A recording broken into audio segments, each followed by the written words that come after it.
quando eu olho para a criança, eu olho sempre para o amanhã, eu olho sempre para o futuro do trabalho, tá certo? O trabalho, principalmente trabalho em equipe.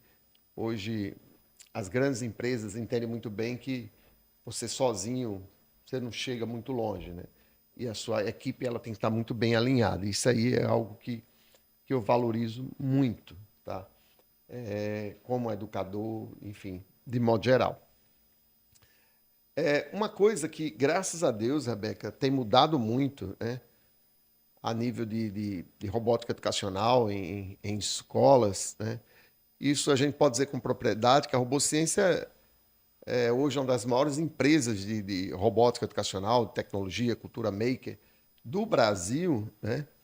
É o fato de conseguirmos inserir a robótica educacional no currículo das escolas. Porque antes, o que acontecia, né? Num passado até próximo, né? As escolas, elas queriam ou optavam muito por oficinas, né? E nós sabemos que essas oficinas, elas divergem muito quando a gente entra no campo pedagógico, porque terminava a gente fazendo uma mistura muito grande de crianças com idades diferentes, né? Então, eu acho que isso aí é um grande avanço, né? No quesito de robótica educacional, na hora que a gente conseguiu implantar, integrar o currículo escolar, né? E aí eu queria que você falasse um pouquinho, né, desses ganhos, apesar que tudo, a gente já falou tanta coisa aí, na hora, qual a diferença mais aprofundada quando a gente insere no currículo ou em contrapartida em oficinas, tá? A robótica ela se propõe a ser sempre interdisciplinar. E sobre a articulação dos componentes, dos saberes, eu gosto sempre de pensar sobre a transdisciplinaridade. Porque é como se a gente estivesse caminhando para o horizonte. Por mais que ele sempre se distancie da gente, é esse distanciamento que faz a gente caminhar. Então, a interdisciplinaridade por si só, ela se basta quando você articula duas matérias. Mas existe uma amplitude. A nossa vida, ela não articula só matemática e português. Dentro desse campo, existem diversas nuances ali entre diversos saberes, sejam saberes formalmente construídos ou, inclusive, saberes populares, saberes cotidianos. Então, é muito importante a gente pensar sempre sobre a robótica de modo articulado aos outros saberes. Mas aí o desafio de pensar fora do currículo ou dentro do currículo. Legal. Pode Dentro do seguir. currículo, a gente tinha isso de modo muito experimental, até muito recentemente, enquanto sistema educacional brasileiro, porque era feito muito mais pontualmente, decisões locais de cada escola de como organizar seu próprio currículo. E, recentemente, a BNCC, a Base Nacional Comum Curricular, que direciona as escolhas curriculares das escolas do Brasil inteiro, ela propôs uma BNCC de computação para que normatize-se o ensino da educação digital, se organize a educação digital e tecnológica no Brasil. E a lei hoje, né, Isso, Rebeca?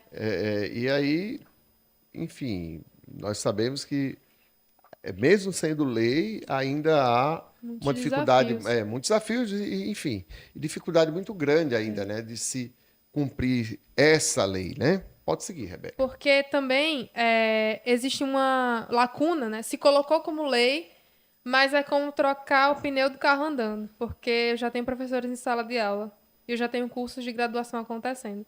Então, esses professores que estão na sala de aula, eles tiveram esse repertório na sua formação? Não.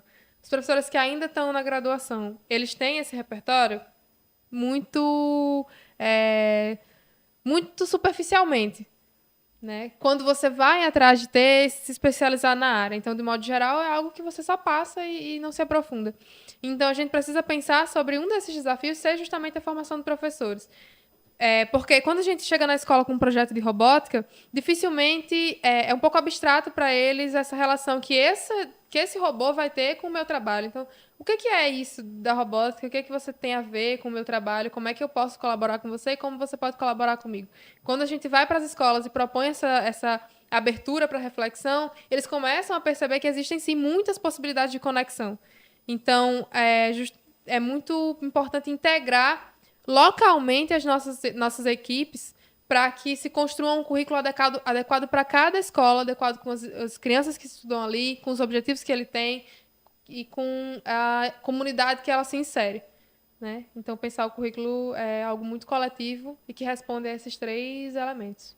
Legal. Rebeca, temos aqui uma pergunta que é do Felipe Alexandre, que pergunta o seguinte para você. Como a robótica pode se integrar com outras áreas de conhecimento, como matemática, ciência, artes, enfim?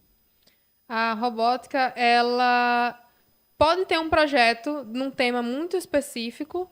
Por exemplo, eu quero trabalhar plantas, então eu vou colocar ali para as crianças plantarem uma horta inteligente.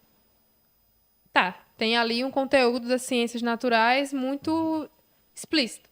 Mas para que elas montem aquele robô, elas precisaram articular noções de mecânica, noções de eletrônica, noções propriamente de programação para que ele executasse sua tarefa. E nesse processo tem uma associação muito forte entre o pensamento matemático, né, que a gente chama de letramento matemático, ou numeramento, né? Algumas pessoas gostam de pensar assim, mas numeramento. Numeramento, isso aí não conhecia. E, por exemplo, a matemática ela não é só o número por si só. Então, a gente gosta de pensar de maneira mais ampla.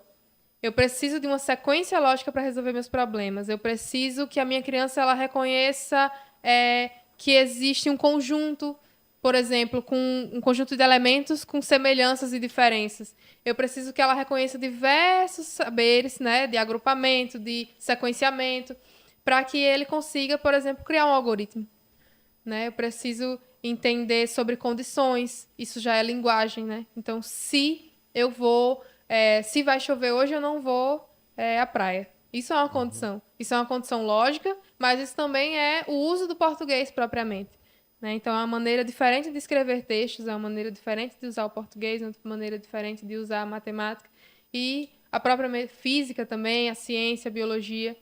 É um exemplo simples, mas que dá para ter uma ideia desse guarda-chuva possível.